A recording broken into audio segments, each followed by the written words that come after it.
Produzir um vídeo inicial de qualquer canal é sempre muito desafiador. Então eu trouxe aqui pra gente a frase pai rico, filho nobre e neto pobre, que está na cultura brasileira para que não aconteça com a nossa família. Logo após a nossa vinheta, vem comigo.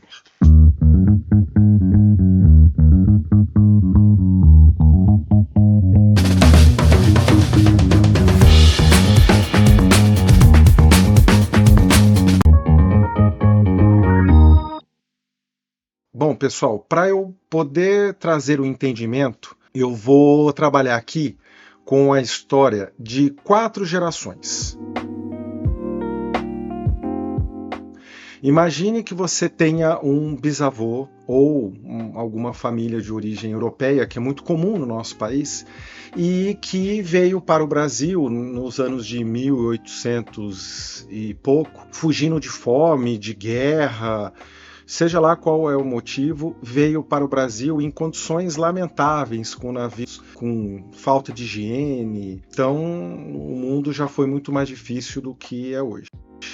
Mas essa pessoa chega ao Brasil, consegue passar por essas dificuldades. Chegando aqui, o Brasil vai trabalhar em cafezais, que hoje seria condições análogas à escravidão. Né? Não, você tinha que acordar de manhã, trabalhar até a noite enquanto tivesse sol, e isso foi para essa geração desse bisavô, que nesse caso aqui é o pai rico, foi muito difícil. Mas ele conseguiu, lá na sua altura dos seus 40, 50 anos, que para a época já era velho, conseguiu comprar um pedacinho de terra. Pois bem, nesse pedacinho de terra, teve uma doença de nematóide nos cafezais que devastou os cafezais daquela época. E esse senhor, já na época, se encontrou numa nova dificuldade, que era não poder mais produzir café. E ainda tinha um fator agravante, que na época, para substituir os cafés, porque aquela doença era muito grave, começou-se a produzir milho, que era a única cultura que tinha alguma viabilidade econômica e que aquela doença não afetava. Pois bem, ele tinha conquistado um sítio, né? Os anos de trabalho não dava para comprar uma fazenda. E a cultura do milho, como hoje, ela só dá rentabilidade ou só dá dinheiro se você produz em grande escala. Você não consegue ganhar um bom dinheiro produzindo pouquinha quantidade de milho. Isso vale até hoje. E aí, então, ele se viu numa encruzilhada. E esse senhor, então, ele teve a seguinte ideia. Ele chegava para os fazendeiros na volta dele, que tinham muito mais poder financeiro, e falava assim, você aí, fazendeiro vizinho, você que produz milho em escala, em grande quantidade, quando você vai vender, você deve vender o seu milho, a espiga com o sabugo, né? Então era a peça inteira do milho, a edição vai pôr aí o que é para quem não entende. Só que eu faço uma proposta para você. Se você trazer a sua colheita na minha propriedade que é pequenininha, lá tem um moinho. E eu transformo esse milho que está bruto em farinha, correto? E se isso acontecer, a saca que, por exemplo, em dinheiros de hoje custaria, R$50, você conseguiria vender, por exemplo, a R$200. Né? E o melhor, você moendo comigo, você não precisa nem me pagar em dinheiro, você paga apenas em farinha. Nesse momento, ele fez do limão uma limonada. Deu tão certo essa atividade que ele conseguiu, se eu não me engano, a história dele, ele teve 12 ou 13 filhos, e para cada um desses filhos, ele deixou de herança 250 campos de futebol.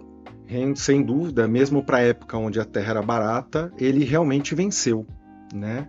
Então nessa história é a famosa história do pai rico. Vem a geração seguinte, e para a gente materializar, eu vou contar a história de um desses filhos, dos 13 filhos, tá, ok? Que vai representar todos os outros, porque a história é muito similar.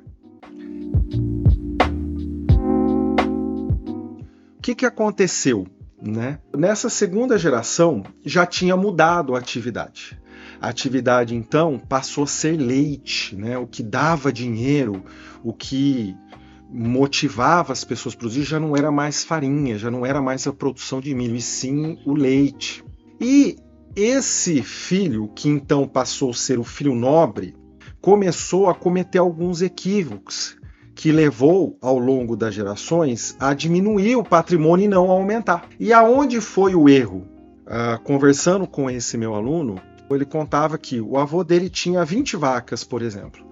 E essas 20 vacas, elas tinham nome, eram tratadas com carinho, tinham uma ligação emocional com os animais. E essa ligação fazia com que as vacas morriam de velhinhas no pasto. E isso é sensacional no sentido se é um hobby, não é uma atividade financeira, porque qual que é o efeito prático?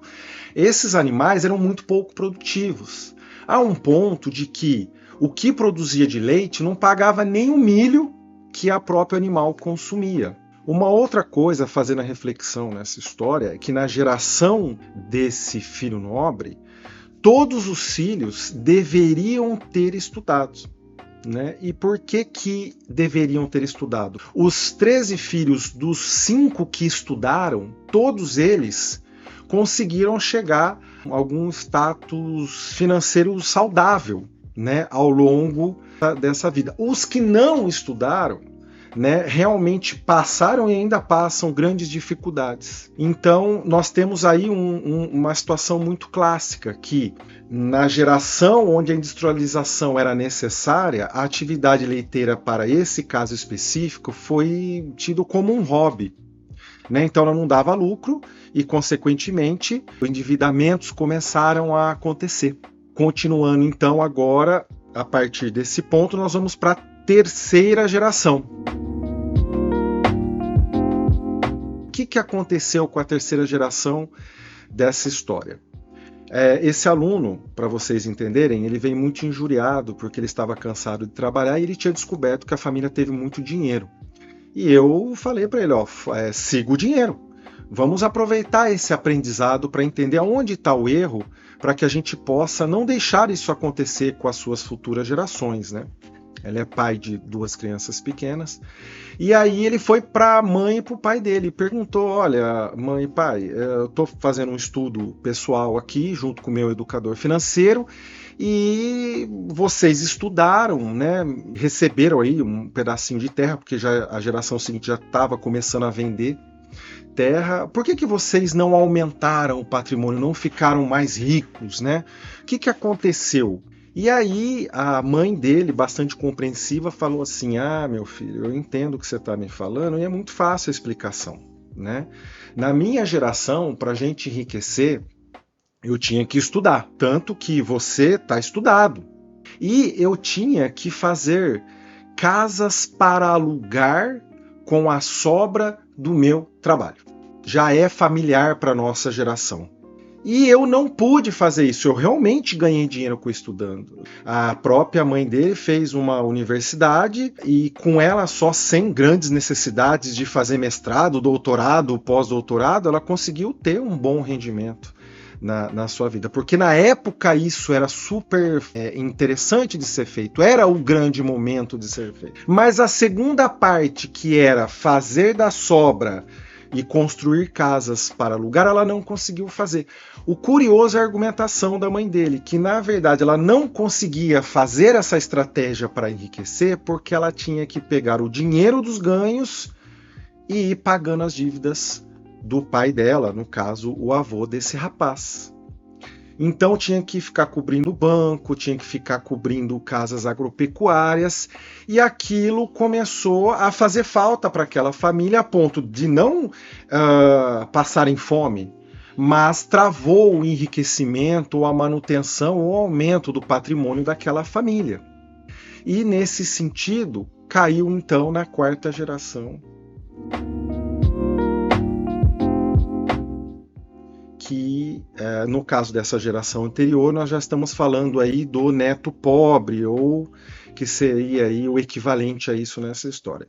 E ele seria a quarta geração, que seria então dele a responsabilidade de retomar a riqueza para a família.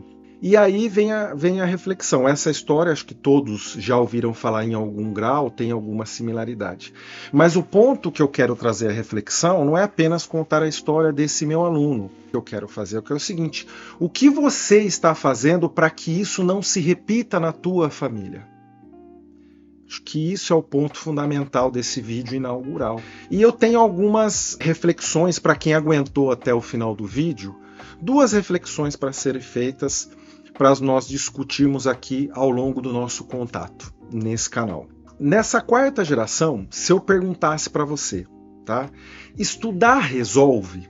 Se você pegar, fazer as melhores faculdades resolve? A resposta que eu escuto da maioria dos meus alunos dessa geração, né, que é o seguinte: olha, resolver não resolve, ajuda bastante.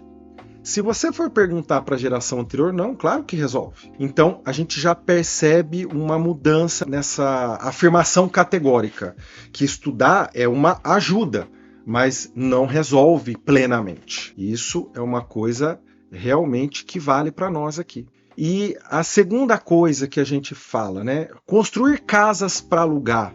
Resolve. Também quando eu pergunto para gerações mais antigas, quando eu atendo, perfeito, claro que resolve. Eu tenho um primo meu, um tio meu, um avô meu que tinha um monte de casas para alugar e tal. E hoje, para gerações mais recentes, André, não dá, cara, é muita dor de cabeça, é inquilino que não paga, o cara destrói a casa quando sai, aí eu tenho que pegar tudo que eu ganhei de aluguel, eu tenho que pagar, fora quando tem problema judicial.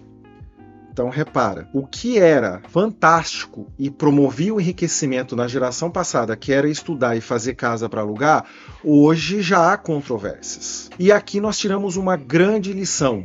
O que enriquece uma geração não vai enriquecer a outra, gente. E as pessoas, elas não se atentam a isso. Então, o que acontece? Se você copiar modelos da geração anterior, você vai ter muita dificuldade de você manter ou aumentar o patrimônio. E aqui tem a importância desse canal para você. Trazer essa reflexão para nós juntos descobrirmos quais são as ferramentas para que a gente passe a etapa seguinte. E essa geração? O que será?